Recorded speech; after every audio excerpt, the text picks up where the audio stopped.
bukod sa 20% discount sa mga establishments, gamot, hospital services at transportasyon, ang lahat ng PWDs ay mabibigyan din ng 5% discount sa mga basic necessities tulad ng bigas, karne, gulay, kape, asukal at iba pa. Sir, Yes, sir. para ho sa amin, medyo hirap ho talaga kasi kami pagdating ho sa transportasyon. Meron ho bang ginagawa yung gobyerno para kahit papaano ho, mapadali ho yung pagkukommute namin mga PWD?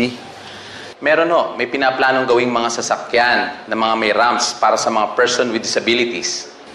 Kailan naman ho namin ito mararanasan? Sa totoo lang hindi ko po masasabi sa ngayon dahil nasa planning stage siya.